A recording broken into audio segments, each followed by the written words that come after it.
Today we're talking about course correcting and what to do if your site isn't reaching its goals. We're going to take a step back to begin and talk about the first webinar in this series, which was audience analytics, audience, and architecture. In this webinar, we kind of talked about how these three things combine to make a sort of secret sauce for your website.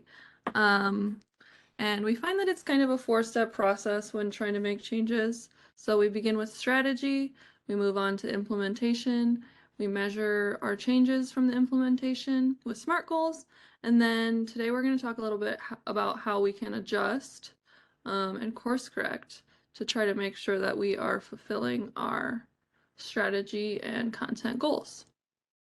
So, as I like to preach, websites are not a one and done thing, and oftentimes it takes a couple of different strategies or ideas to get the results that we're looking for.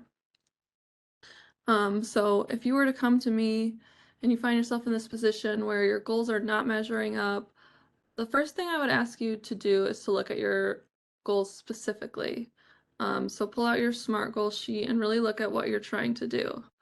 For example, if you tell me that your goal is to increase traffic to your website, I might say, well, why? Why do you want to increase traffic? And you might answer, because I've got great resources for current students and I want them to find them and use them because I think it will benefit them. So that is much different than I want to increase traffic to my website, right? That is increase current student traffic to your website, specifically to a certain resources page, and get them to download those resources. Or spend X amount of time on the resources page so that you know that they're reading through the content. So make sure that your goals are very specific and defined and not just, I don't want to say lazy, but too high level, because we can't really tell what's going wrong if we just say, I want to increase traffic to my website. So without setting goals for your website, it's going to be challenging to build a great website and achieve what you want. The next thing I might ask you is, does your content answer the questions your audience is asking? In a different past webinar, we talked about how to tackle the dated content. This is so important because it helps you fill in the gaps of your website for what might be missing or underdeveloped in your content. It's not necessarily about purging the content that's old, like deleting pages and things like that, but it's really about getting familiar with what's on your site. And for some of our bigger sites, who owns what's on your site? Sometimes we get into these meetings with our clients and they're not sure who runs this section of their website and they need to figure it out. And so if you don't even know things like that, how can you know if your content is right for your audience and reaching your audience? So doing this deep dive into your content is a very important step and we don't want you to skip it. If your content stays the same, how do you expect your analytics to change? Lastly, I would ask you to look at how each goal fits into achieving your website's overall purpose. This is another one of our resources that we have created, the website purpose worksheet. And if you've already filled it out, that's great. It gives you a bigger picture of the core strategy for your website. And it's important that your goals fit into the big picture because otherwise we're not going to see results that we want in the end. So make sure those goals fit somewhere in this worksheet. Okay, so if you've done all those things and you're just really not seeing the changes that you are hoping to see, the next thing I would have you do is to break down your goals into objectives and look at the key performance indicators for each goal that can kind of tell you where you're going off track. So when we're looking at these, we're trying to see, did the metrics get worse over time with the changes that we made? And if so, were there any outside factors or outliers that could have contributed to that metric being worse? And then looking at if they're drastically worse, sometimes the best thing to do is just put it back how it was and approach the strategy completely different and try to get what we're looking for in a different way. So some of the first, so next what we're gonna do, is look at some of the most popular goals for websites from a high level, things like brand awareness or attracting new leads or improving SEO. So I'm going to go through each of these and kind of tell you which KPIs you want to be looking at and measuring to see if you're having success with that goal. So for brand awareness, a couple of KPIs to be monitoring are new versus returning users. So how many people you are reaching and how well you're retaining them. And then referrals, which are visitors, where are your visitors coming and from what platforms is your message resonating with them? If a lot of your traffic is coming from social networks to your website, then you know you should allocate most of your time getting your message out on social media where they can get to your, holy grail of content, which is your website. If most of your content is coming from search engines like Google, the next thing to be asking yourself is, what are they searching on Google to come to your website? And is that content that they're searching on your website for them to find? Next up, we can look at attracting more leads to your website. So if this is your goal, we're going to be looking at KPIs like goal conversions, which the web team can help you set up.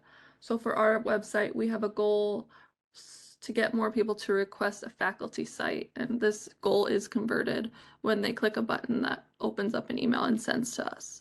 So for something like this, or for something like getting people to sign up, more people to sign up for your newsletter, it's something that you want to implement or that you want to look at over a duration of months. So for example, if we had 7 conversions in November and then we have 11 in December, we can look at what kind of changes we made over that month to see that increase. And we know that that is something that resonates with our audience, and that's something that works. So setting up these goal conversions is very easy for us to do, and it can be right in your monthly analytics report. So always encouraging you guys to just reach out and have us set that up for you. Another one is increase SEO authority, like I mentioned before.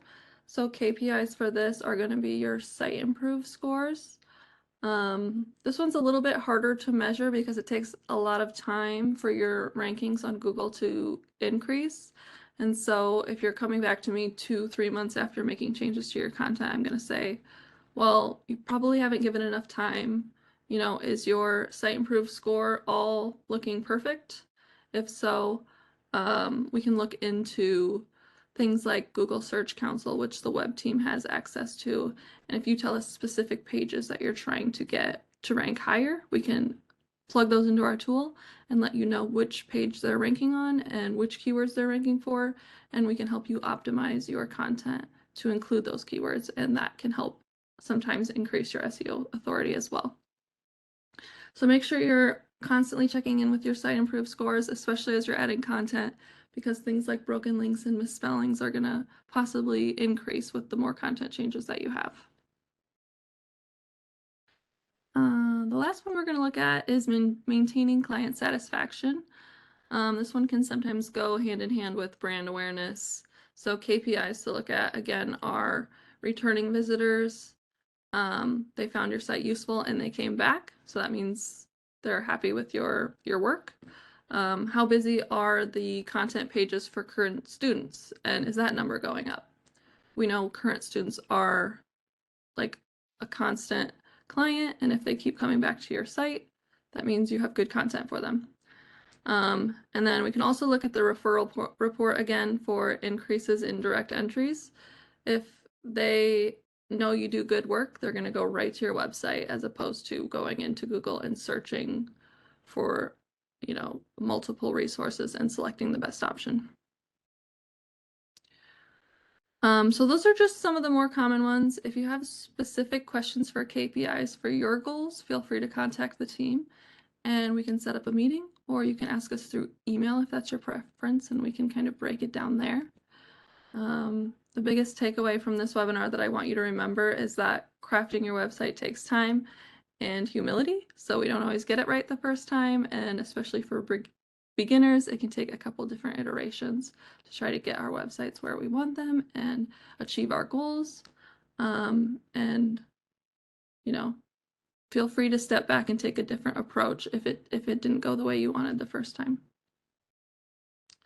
And this was our last webinar of the series, so hopefully we will be sending out more information on next semester's webinar series. And we look forward, as always, to hearing from you with any feedback or suggestions that you might have. You can do that by contacting us at websupport@iastate.edu. We hope everyone has the best holiday, and we'll see you in 2023.